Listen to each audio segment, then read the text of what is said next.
Schön willkommen, liebe Freunde der Zellbiologie. Dieses Mal beschäftigen wir uns damit, wie unsere gesamte genetische Information in einem winzigen Molekül gespeichert ist. Im Zellkern befindet sich Chromatin.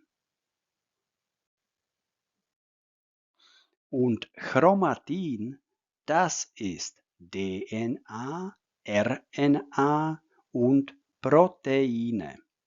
Und das Chromatin, das unter dem Mikroskop zwar als heterogene, aber dennoch kompakte Masse erscheinen würde, besteht in Wirklichkeit aus Chromosomen, wie bereits mehrfach in früheren Videos erwähnt.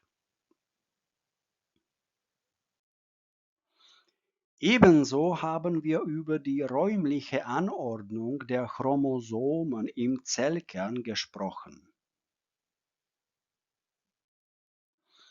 Aber schauen wir uns doch gemeinsam die einzelnen Bausteine genauer an. Es handelt sich um Zucker, 2-Deoxyderibose, um einen Phosphatrest und um Stickstoffbasen, entweder Adenin und Guanin aus der Gruppe der Purinbasen oder Cytosin und Thymin aus der Gruppe der Pyrimidinbasen.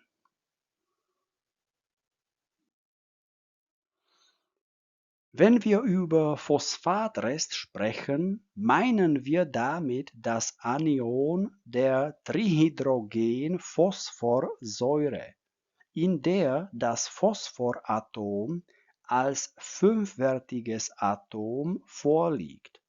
Das heißt, es hat 5 Bindungen. Wir sehen das dreiwertige Phosphatanion mit einem Elektronenüberschuss, der das Ganze jedoch stabil macht, da sich die Elektronen im gesamten Raum des Anions verteilen. Sie haben keinen festen Platz, das heißt, sie sind delokalisiert. Stellen wir uns das so vor wie einen Schwarm von Fliegen. Und diese Fliegen schwirren ständig um eine brennende Straßenlaterne herum. So stabilisieren diese Elektronen das gesamte Anion.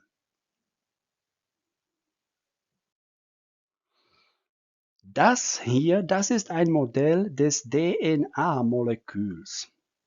Dabei sehen wir die Stickstoffbasen als einzelne Sprossen dieser gewundenen Leiter und Zucker mit Phosphatresten an den Seiten.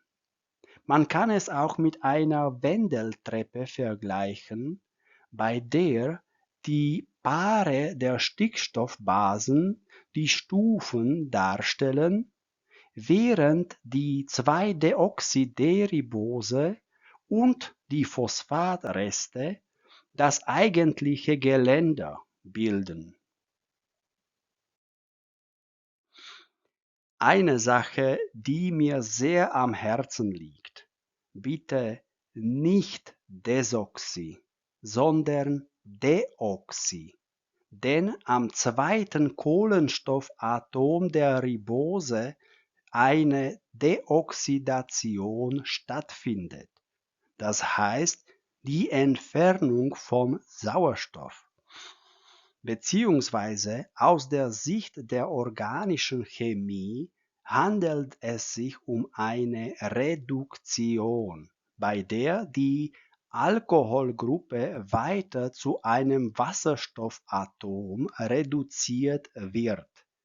Und so entsteht die Deoxyribose.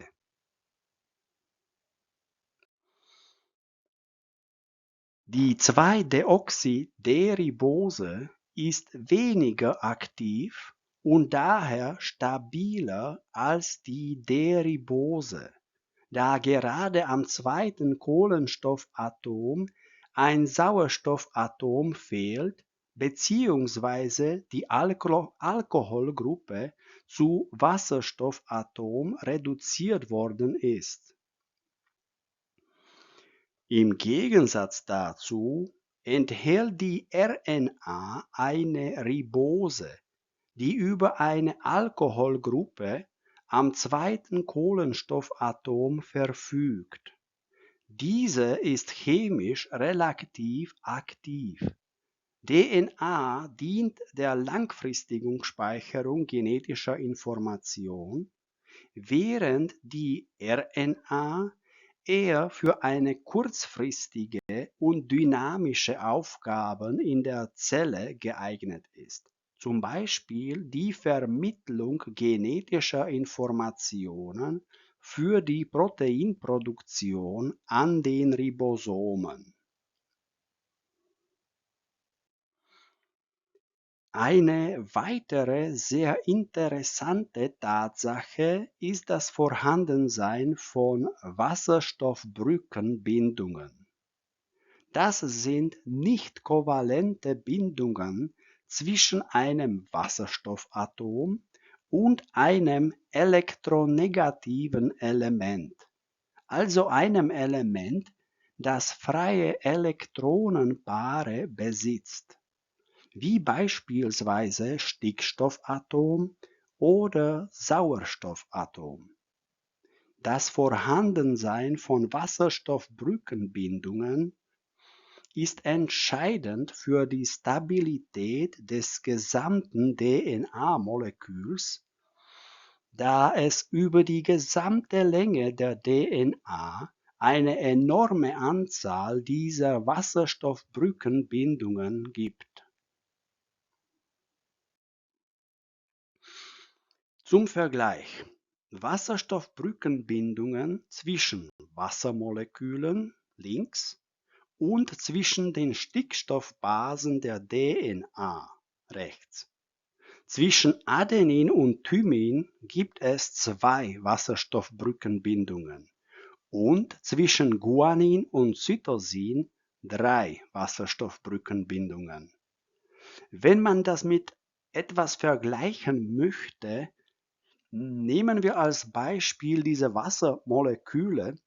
Es handelt sich um eine Art Anziehungskraft zwischen dem Wasserstoffatom eines Moleküls und einem elektronegativen Atom, im Falle des Wassermoleküls war Sauerstoffatom, und dasselbe Prinzip gilt auch für die Wechselwirkung zwischen den einzelnen Stickstoffbasen innerhalb der DNA.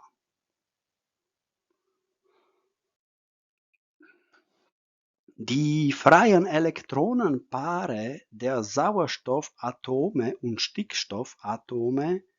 Dank dieser Paare weisen diese Atome eine partiell negative Ladung auf, die als Delta- bezeichnet wird.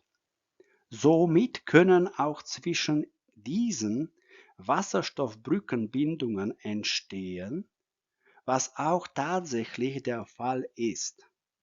Die Bezeichnung Delta- weist auf eine Verschiebung der Elektronenwolke näher an das Atom mit höherer Elektronegativität hin, was jedoch nicht zur Bildung eines Anions führt, wie wir es aus den Salzen kennen, wie zum Beispiel Kochsalz.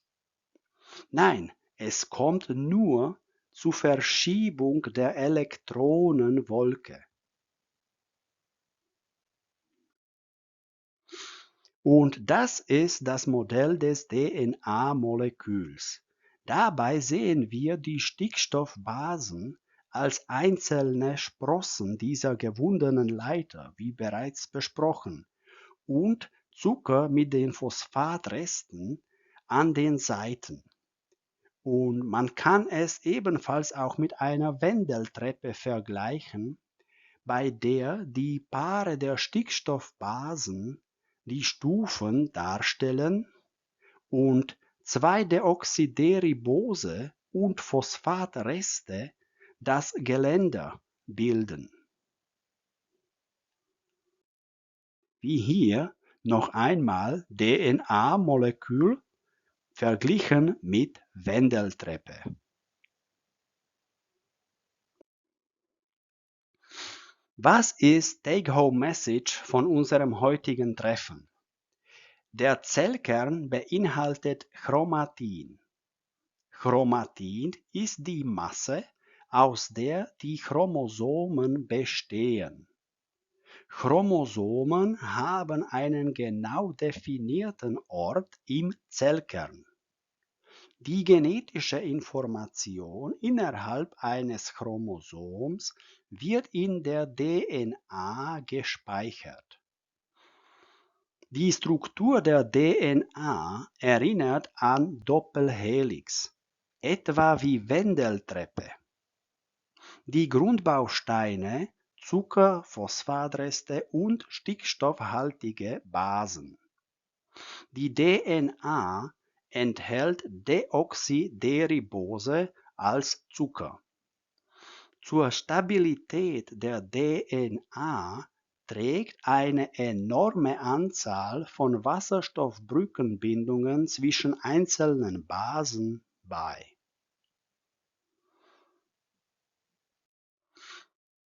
Heute ging es ausschließlich um die DNA, um ihre Struktur und chemische Eigenschaften. Nächstes Mal werden wir uns damit beschäftigen, wie die Proteine namens Histone dabei helfen, die DNA zu Chromosomen zu verpacken. Ich danke euch für eure Aufmerksamkeit und vergesst bitte nicht, die Zelle entsteht aus einer Zelle.